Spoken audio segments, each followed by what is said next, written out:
May 27, 2018, Lunes. Nasa sabungan ang alkalde ng Buenavista, Bohol na si Ronald Lowell Tirol. Kalmado lang ang alkalde kaya hindi niya napansin ang paglapit ng ilang mga kalalakihan. Isa pa sa mga ito ang umupo sa tabi ng alkalde at matapos ang ilang segundo, bumunot ito ng baril at binaril ang alkalde sa muka. 2 bala sa muka at 1 bala sa ulo ang nagpatumba kay Mayor Ronald Tirol. Sinubukan pa siyang dalhin sa pinakamalapit na ospital, ngunit di na siya umabot ng buhay. Sino kaya ang tumumba kay Mayor Ronald Tirol? At ano kaya ang dahilan sa likod ng karumal-dumal na krimen na ito? Alamin natin ang sagot sa mga katanungang ito dito lang.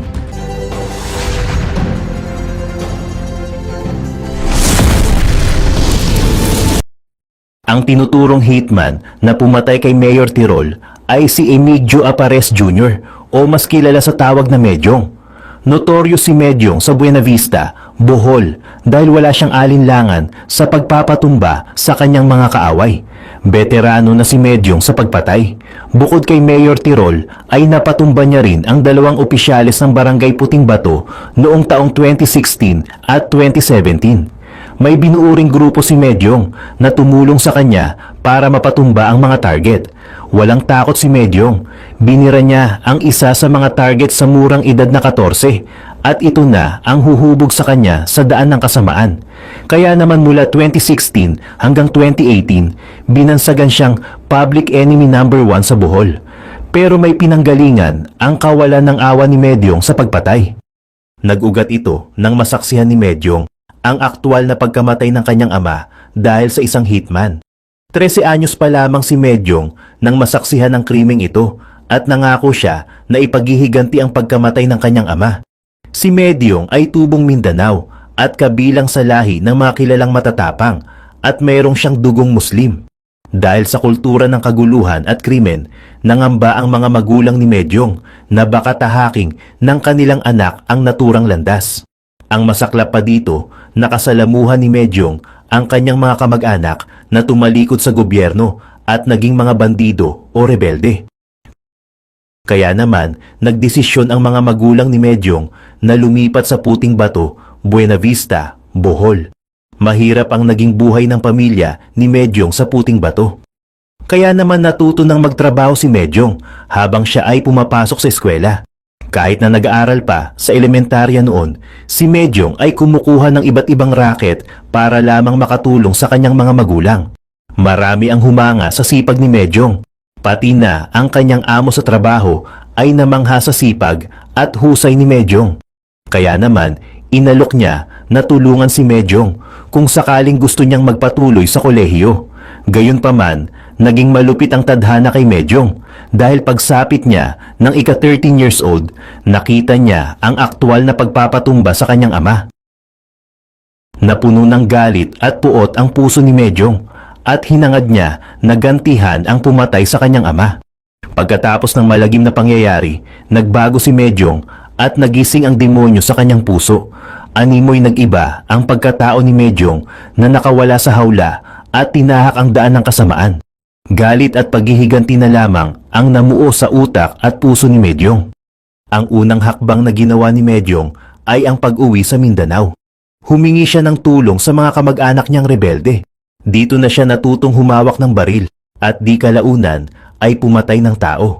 Pagtungtong ni Medyong sa edad na 14, naging profesional na hitman na siya at mangilan-ngilan na ang kaniyang napatumba. At pag-abot ni Medyong sa edad na 16, mas lalo siyang gumaling. Kaya bumalik siya sa Buenavista para umpisahan na ang kanyang plano. Ngunit napanghinaan ng loob si Medyong nang malaman niya na wala na ang taong dapat niyang paghigantihan. Pero napag-alaman niya na magkaalyado ang mga birador na tumumba sa pumatay sa kanyang ama. Elmer Milencio. Ito ang pangalan na nakuha ni Medyong at kilala rin daw ito sa palayaw na Dante. Kinilala ni Medyong si Dante at napagplanuhan nilang buuin ang kanilang maliit na grupo ng mga hitman at kriminal. Bumuo si Medyong at Dante ng listahan ng mga target na kanilang itutumba. Simula noong 2016, naghasik ng lagim ang grupo ni Medyong sa Buenavista at nagdulot ng matinding takot sa mga mamamayan. Hindi nakaligtas sa pangil ng grupo ang kapitan ng kanilang lugar na si Antonio Leones Sr. Bukod kay Leones, tinarget rin ng grupo ni Medyong ang ilang magsasaka, mga ngalakal, mga driver ng habal-habal at maging ang mga guro. Nag-operate ang grupo ni Medyong sa Puting Bato at iba't ibang barangay sa Bohol. March 23, 2017.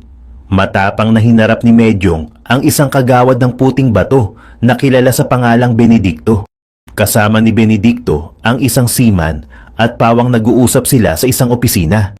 Walang habas na pumasok si Medyong sa opisina at pinaulanan ng bala si Benedicto at ang seaman. Agad na binawian ng buhay ang kagawad at ang seaman dahil sa mga tinamo nilang sugat. Ayon sa police inspector, pinatay ni Medyong si Benedicto dahil ang kagawad ang naatasan na hanapin at dakpin si Medyong pati na ang mga kasama nito.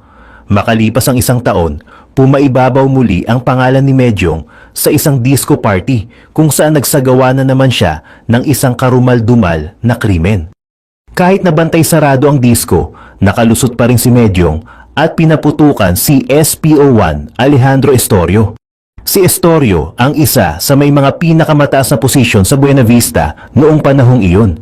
Rumesponde naman agad ang kapulisan ngunit hindi nila natumbok si Medyong dahil maraming tao ang nagpupulasan at nagkakagulo. Ayon sa mga reports, nagpanggap si Medyong na isang babae para makalusot sa mga bantay bago niya pinaputukan ang target na si Estorio. Iba pa nga ang inakala ng mga pulis na gumawa ng krimen. Pero napatunayan rin nila kalaunan na si Medyong ang hitman na bumira kay Estorio. Nakatakas man si Medyong ay nahuli naman si Dante sa Cebu bunsod ng isang warrant of arrest para sa kasong pagnanakaw. Gayunpaman, hindi naging balakid sa mga plano ni Medyong ang pagkahuli ni Dante. April 24, 2018, sumugod muli ang grupo ni Medyong sa Barangay Baluarte, Buena Vista. Nilooban nila ang bahay ng opisyal na si Escava. Kasama ni Medyong ang isang lalaking kinilala sa pangalang Edwin. Sa panahong iyon, ang anak na babae ni Escava ang nasa bahay. Napansin ng babae na maingay ang mga manok sa labas, kaya siya lumabas ng bahay. Nagulat siya nang makita si Medyong. Mabilis na pinadapa ni Medyong ang babae at tinanong niya kung nasaan si Escava. Hindi alam ng babae kung nasaan ang kanyang ama. Tinanong rin ni Medyong kung saan nakatago ang mga armas ni Escava. Mabilis na ninakaw ni Medyong ang mga armas at saka tumakas. Alam ng kapulisan na hindi lang pagnanakaw ang plano ng grupo dahil nakatanggap ng death threat si Escava ilang araw na ang nakalipas. May 27, 2018, gumawa ng matinding ingay ang grupo ni Medyong sa pag-target sa alkalde ng Buena Vista, Bohol na si Ronald Tirol. Tanghali nung araw na yon, nilooban ni Medyong at ng grupo nito ang sabungan na pag-aari ng alkalde.